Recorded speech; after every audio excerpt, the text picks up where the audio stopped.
Hey guys, this video will be a bit of a review of McFarlane's 2-pack exclusive of the Pit Witch and Ash. This is for Scifiguy. I'm sorry if it's a little rushed. I'm in the middle of packing right now, but I was just reminded, and so I'm just going to show you guys this. A funny story about this is that this is like the only figures I actually paid more than I was willing to pay in order to attain them, because I just had the worst of luck with these figures. Everybody was charging a lot. Shipping was really expensive, and so in the end I ended up paying more than I would have liked to. But it was worth it in the end because I finally have them now. First off, I'm going to go ahead and show off Ash. There is 3 versions of Ash you can get from McFarlane. The Ash by himself, you can get him with the Evil Ash 2-pack, or you can get him with this one. Now, if you actually thinking about the differences between all 3 Ashes, there really isn't that much. If you look, you can tell maybe the scratches aren't the same. I know one here, he has the blood on his neck. There's no blood on his neck in other ones. Now, one big difference with this one is that he does not come with a metal hand. This Ash does not come with a metal hand. And also, the big difference here is that there's a gun is actually, can't take it out. It's in there. I think you can't take it out. Ooh, it's pretty stuck. Yeah, I don't think you can take it out. So, this is really just a very simple Ash that you can display as a 2-pack with your Pit Witch. If you're like trying to figure out what's the best Ash to get, you just might as well get the original, just Ash by himself. But, you know, this is the exclusive you get if you want with the Witch. Now, I'm going to be completely honest. When it's NECA versus McFarlane, I'm always for NECA, and as you guys may have heard, and I stated earlier, that they had got the license for Evil Dead 2, and I'm excited to battle. I'll be in Texas at the time, and you know, when that comes out, yeah, sometimes they're not easy to stand up on their own. When that comes out, those figures from NECA, I'm definitely getting them.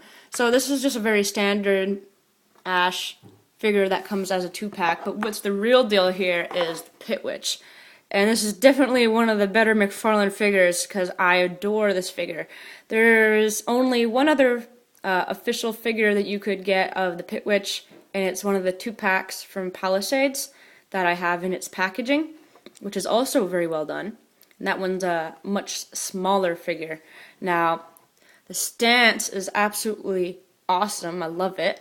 And what I love them even more is the chains right here.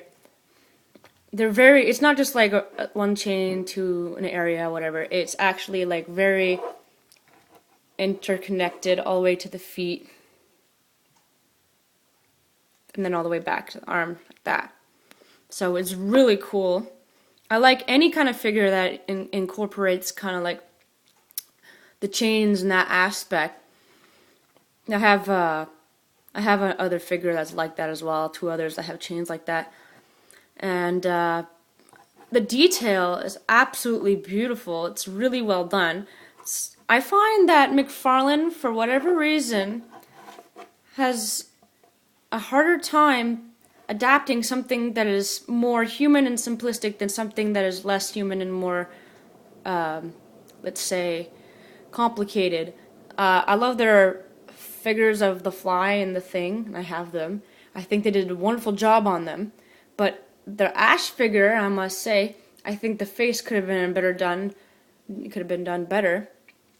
And I think NECA captured Bruce Campbell's likeness a lot more, especially in their medieval Ash.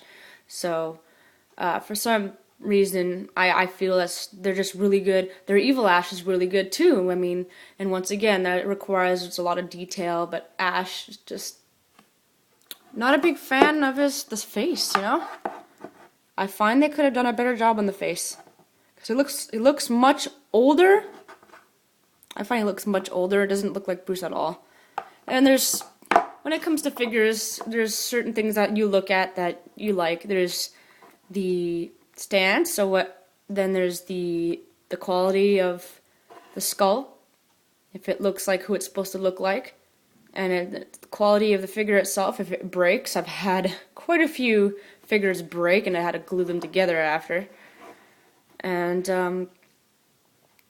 you know, and there's also movability, so if you want to move your figures up, you can move these ones. Ash here, this one here specifically, is really stiff, but you can move the Pit Witch around, his feet and her arms.